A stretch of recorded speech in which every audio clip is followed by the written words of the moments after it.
Ku perlukan juru selamat agar jangan ku sesat. Selalu harus ku rasakan bahwa Tuhanku dekat.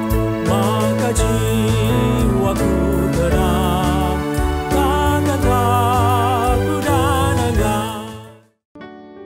Bapak, Ibu, dan saudara sekalian dimanapun berada, jumpa lagi di Renungan Harian Sulung.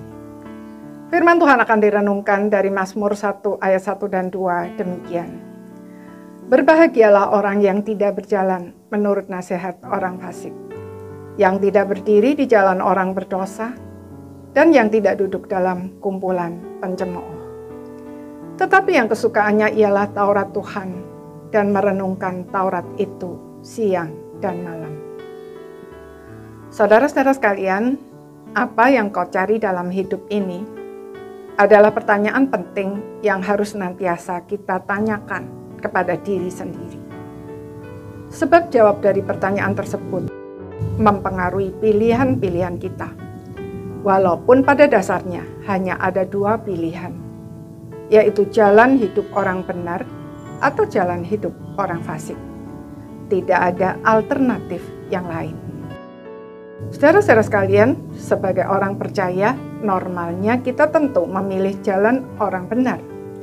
Tetapi pada kenyataannya, tidak selalu demikian. Tergantung dari apa yang sebenarnya kita cari. Buktinya, hari ini tidak sedikit orang Kristen yang terlibat hutang sampai sedemikian besar, sehingga rasanya mustahil untuk bisa melunasinya. Bukankah itu terjadi sebagai akibat dari pilihan-pilihan yang salah? Mengapa sampai memilih yang salah?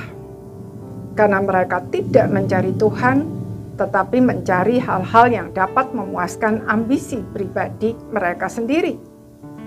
Ingin cepat kaya dengan cara mudah, memakai barang-barang mewah, pergi ke tempat-tempat yang bergengsi, dan lain sebagainya, supaya dipandang sebagai pengusaha sukses, dan lain sebagainya.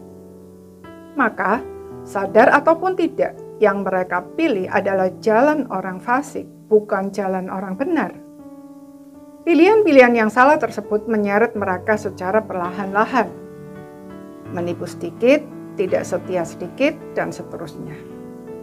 Mereka baru sadar ketika sudah berada dalam genggaman kefasikan sehingga tidak bisa lagi keluar dari sana. Berjalan, berdiri, dan duduk menunjukkan keterlibatan dalam kehidupan orang fasik yang semakin lama semakin mendalam.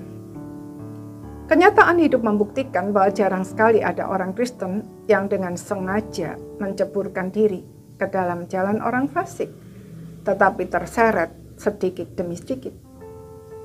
Kehidupan orang fasik digambarkan seperti sekam atau kulit padi yang tidak bernilai yang akhirnya dibinasakan.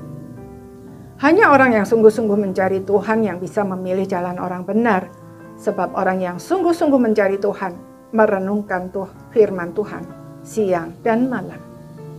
Artinya, firman Tuhan menjadi sesuatu yang dicintai, yang dicari dengan kerinduan hati yang mendalam, sehingga mempengaruhi cara berpikir, cara bekerja, cara menyelesaikan masalah, cara berelasi, dan lain sebagainya.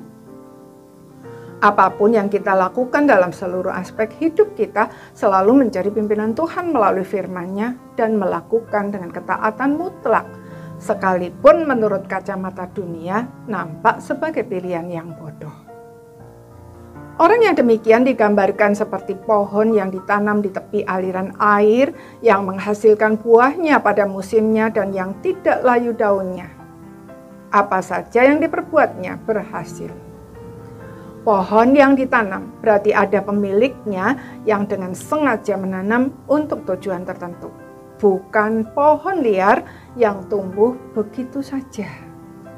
Saudara, kita bukan pohon liar yang tumbuh dengan sendirinya.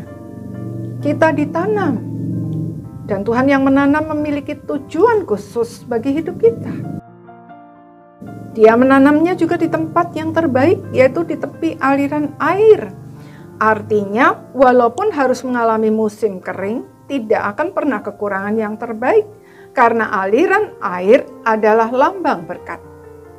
Berkat yang dimaksud tentu saja bukan sekedar kesembuhan jasmani, kekayaan atau segala kesenangan dunia, melainkan kehadiran Allah yang menguatkan, memberi damai sejahtera dan segala yang terbaik. Bahkan seandainya pun semua diambil dari kita dan kematian menghampiri kita, kehadiran Tuhan tetap menjadi berkat terbesar yang bisa terus-menerus kita nikmati sampai kekal, karena Dia akan membawa kita ke dalam kemuliaan-Nya. Memilih jalan hidup orang benar di dunia berdosa jelas tidak mudah.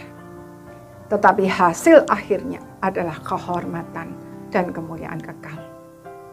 Saudara, kita semua tentu menginginkan kehormatan dan kemuliaan, bukan? Karena itu, mari kita renungkan baik-baik. Apa sebenarnya yang kita cari dalam hidup ini? Dan segeralah bertobat jika ternyata selama ini yang kita cari bukan Tuhan. Amos 5 ayat 6a berkata, "Carilah Tuhan, maka kamu akan hidup." Amin. Mari kita berdoa. Tuhan, kami rindu untuk selalu mencari Engkau. Namun pada kenyataannya, tidak selalu demikian. Kami sering sangat mudah tergoda oleh begitu banyaknya tawaran dunia ini. Karena itu Tuhan, kami mohon Engkau melindungi kami, menegur kami ketika kami mulai menyimpang, dan membawa kami ke dalam jalan kebenaran-Mu kembali. Terima kasih Tuhan, dalam nama Tuhan Yesus kami berdoa. Amin. Selamat beraktivitas. Tuhan memberkati. Bila Tuhan